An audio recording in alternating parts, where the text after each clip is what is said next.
Again, as long as it's not lifting. If it's lifting, yes, soak it off about 10% or 20% of it, then that's fine. But scrape it gently. You don't have to even leave a small margin is good, like I'm doing here. Tiffany and I, we travel a lot. Sometimes we do 2 school a week, and sometimes we do content between that. And different content, we need different shape or different product. I could do gel overlay or I could do gel extension. And that's how I keep her nail healthy. And you can see it. I don't have lines and lines, which is called rings of fire. Okay, guys? So that's how I maintain her healthy natural nail plate. Okay? All right. So being said that, so now I'm just going to go with the first thing with cuticle pusher. Always try to taunt out the skin and try to lift away all the dead skin cell or dry tissue off the natural nail plate before you work. This is very important because if you don't do this well, within a week, less than a week, usually the dead tissue, which is all the dry dead skin, will be dry and lifted off from natural nail plate. So anything that you put on top of it will naturally lift as well. That's why you see a lot of lifting if you don't prep the nails well. So right now in school, you may or may not start using e-file yet. So the first thing, again, always push back the cuticle with, metal pusher or orange wood stick. That's fine. Just do it gently. And the next thing, if you don't have an e-file, when you buy a kit from us, this is our buffer, and we have one side with 180 like this, and the other side is 100. It's slightly a little bit more texture, but it's a buffer, but it has like a little rounded edge like this. We designed this because we want you to use it and buff the nail and take the shine off, and that's how you prep if you don't have an e-file. Just take it and gently, you can push back the cuticle and also work on the crevices with the rounded edge like this. It allows you to go tight and push that away. All right? I'm sorry. It's a buffer. Yeah, that buffer you can use for a gel manicure as well? Yes. Any buffing technique that I'm prepping technique, this prepping technique is all universal for any product you're using. Prepping is just a technique, but it doesn't matter what product you use. The prepping is always the same. I've seen a lot of people use hand files, but they're very harsh, right? The reason I don't recommend hand file because it's a little bit more rough. Yeah. This one, because it's a buffer texture, so it's slightly more gentle and allows you to go, because like I said, the corner kind of mimic the cuticle area anyways, so it allows you to work on it without hurting the cuticles. That's the most sensitive area anyway. So that's why. Thank you for that questions. So if you have an e-file, like I said, I've been teaching e-file for more than 10 years now. So, and also help, companies develop products and all that. So when it comes to e-file, I love this. This is one area I'm very passionate about because this is an area you can do good or you can do bad to yourself and others. Right? So techniques is really key. Once you have techniques, I honestly tell you, it helps you move your routine more efficiently, and that's how you earn more income in a salon in the future. All right. So first thing first, if let's just say after I push back the cuticle, I always taunt the skin on the side and start going in one direction and gently. And before I start, just in case you're gonna start practicing, this is all professional e-file. When you prep, if you don't have a dial, think of this, usually all the way, I would say average is about 30,000 RPM or 25,000 RPM. Let's just say for the sake of this, it is 30, but most general e-file is 30. So you kind of want to just dial in like a quarter. So you want to use between 3 to 7,000 RPM only for prepping. That's the rule, because you use more than that, it's just too much force, and then it just not safe for prepping. Okay, so prepping, remember, start from 3. That's the lowest I think you should start, but if you want to go higher, and you can go up to 7, but no more than that. Is that clear, guys? Yeah. Okay, so now I'm just gonna start around 5 or 6, and you could see even this. Look, I'm not hurting her because the type of sanding band I'm using, this is the medium sanding band, and the speed that I'm using, I'm really gently and with the slow motion that I'm doing right here. You could see I'm not hurting her at all. And what I'm doing just right now, I'm just buffing, take the shine off, taking any oil or any debris off the surface and just kind of prep the nail. A lot of products nowadays, to be honest with you, is really good product. If you use good professional product, a lot of product has really good adhesion, so you don't really need to over prep the nails. Okay, all you do is lightly buff the surface and take the shine off, the oil off, and that's all you need. I do recommend taking a little time to prep the cuticle area, especially when it comes to gel extension or even acrylic application. Actually, when your cuticle is nicely prepped and contoured, you could see there's a straight line where the skin is at, so you don't flood the product over the skin. So this is why prepping is so key. It's not only help you guide for your application, but then at the end, after you're done with everything, your gel application will be more flawless because you have a nice, clean nail prepped. Okay. So what I'm doing right now, you can see it's really easy. I just gently taking the bit, kind of a little bit lightly over the cuticle a little bit, but mainly just around taking the shine off and buff all the oil, anything that have a little bit left on I still have product left on the nail. So it's really quick and gentle. Again, I'm doing to show you that you don't have to go really hard around the cuticle area. And the reason I'm taking a little time too, because at the same time, I can also take this sanding band and see any little bit of lifting area that I have, I can buff it away and work on a dry skin. Usually, on the side of people's hand, especially with this season, we really have dry, kind of little callus skin on the side. And you can also use this to prep that as well. Just so when you're done with all the prepping, I like to have everything nice and clean, so then you don't have to go back and prepare that later. Kind of take advantage of what you're using at the time and do as most as possible, so then you don't have to go back again. Yes, you have a question? Question on the green tip.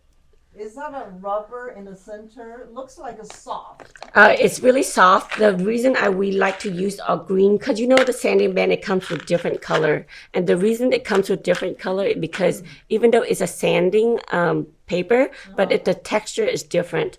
And I find that the green is the most soft. And even though it's medium, it's very nice and smooth. It's not as rough as other sandpaper. To us, in my experience with, like I said, I find this is the best product out there. There's a little bit of rubber in there, right? It's a sanding band, but okay, think of sanding band like, a file, and a sanding band is technically is the same material, but this is more linear, and this is just more to fit in the manual for e-file. So think of that, okay? But that one is softer than the hand file. The material we use, it's slightly softer, but all the product, even our buffer and file, trust me, we use top quality products. If you were removing product off of her nail, what file would you be using? I was gonna go that next, but that's okay. Can I get one Yes, to pass yes. around? Yeah, Just you to can let have people few. feel Just it. no, you can have it. We No, do just have. one. You can have share it. Yeah, share it around. We do have it if you get interested. And I like it because with the e-file, it doesn't vibrate, so you can see the smooth motion that I'm doing. It's very nice. Yes, thank you for that questions. When it comes to prepping, this is our bit kit. We designed this bit just for beginners in mind, so you have everything in one bit. All right. So for prepping, okay, she was asking me, does it matter what I use to prep and what kind of bit? Okay. For prepping, if you're taking notes, for prepping on a natural nail plate or backfill, any natural nail prepping, you are allowed to use fine or medium sanding band or diamond bit only for natural nail prepping. okay? But for removal and for after you have the enhancement on, any type of enhancement on, you're allowed to use call by bit. You see the difference here? Don't, because I know you guys learning still. So pay attention why we call this diamond bit and why we call this call by bit. Because this one has flutes. And this one, it's just a diamond, fine diamond particle that impregnated in a plain steel. Okay? This one has flute. It's almost like teeth. So the coarser it has more gaps, and the flute is more deep. So the finer it is, it has more flute, and it's the depth of the flute is smaller. Does that make sense, guys? So that's why we have fine to extra coarse for that reason. I highly recommend extra coarse for acrylic, for removal, and anything else you could use coarse. But if you are starting out, you could use a new medium to remove gel, because gel is much softer than acrylic. So if you use a new medium call by bit to remove, that's okay too. Okay? Any more questions? Does that make sense? So what was the first, what for the bedding and the backfill? What was the bit called? Okay, so again, for the prepping for any backfill or any natural nail prepping, you could use fine or medium sanding band or any diamond bit, which that's what I'm using today. Strictly just a fine sanding band, medium sanding band and medium diamond bit. That's it for prepping. Okay. This one is only for removal, or if you have enhancement and you want refine, meaning you want to make it nice and smooth after you have product, then start using fine or medium. For removal, coarse and extra coarse. Yeah, you guys got it? Okay, good. Yeah, stop. Yes, yeah. What about when it starts getting really close to the nail? Would you switch over to a buffer or still with your? You could use, I can demonstrate that for you today. You could use a fine or old medium call by bit. The reason I love this call by bit is a 3-in-1. You don't see it yet, but if you want to touch it and feel it at the end of my demo, you can come up and ask me. But the bit that I have here, the reason I love it is because it's taper in the front, but it's bigger in the back. And the top here is not blunt straight. It has slightly smoothness. This one is too round for the cuticle. Okay, this one is great for removal because it allows you to remove, and because it's not straight, it doesn't give you that line when you shave down the product. So that's another different.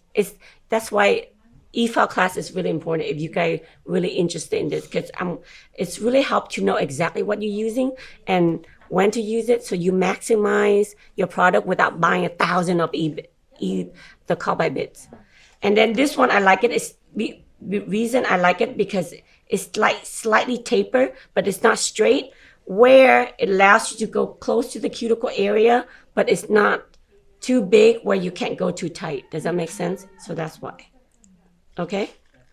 All right. So next, I'm just going to I already prepped with the sanding band, and now I'm going to go in another further step to go in with a diamond prep bit.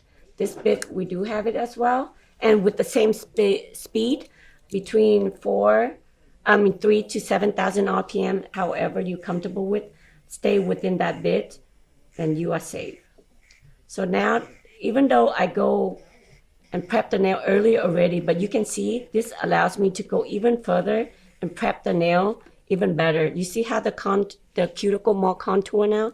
Because with this bit, it's nice and gentle and it's not abrasive. So it allows me to go even tighter to the crevices of that cuticle area and clean out all the dry, dead tissue and taunt the skin back a little bit more and just give it more contour shape to the nail. So then later when you're done with the application, like I said, it gives you a nice guideline to apply gel color in your application as well. So you can see with the same technique that I shared with you earlier, it's the same technique, but this allows me to go even tighter the cuticle area and give you a nice flawless, kind of like a dry manicure. You can see I did a little bit earlier already, but even that, you can see a lot more dry skin is coming off what I'm doing. I mean, in the salon, this is what I do. And then if I see any dry, this also help because once I push everything back, I see all the dry cuticle. If I need to, I can nip easily. You know exactly what you're nipping instead of just blindingly nipping away. But I guess in school, you're not allowed to use that. So, and I don't know, does state board allow you to use EFI in school now? No? You have to hand file everything. And five. But I know you guys may want to practice if you guys consider to go into the nail industry.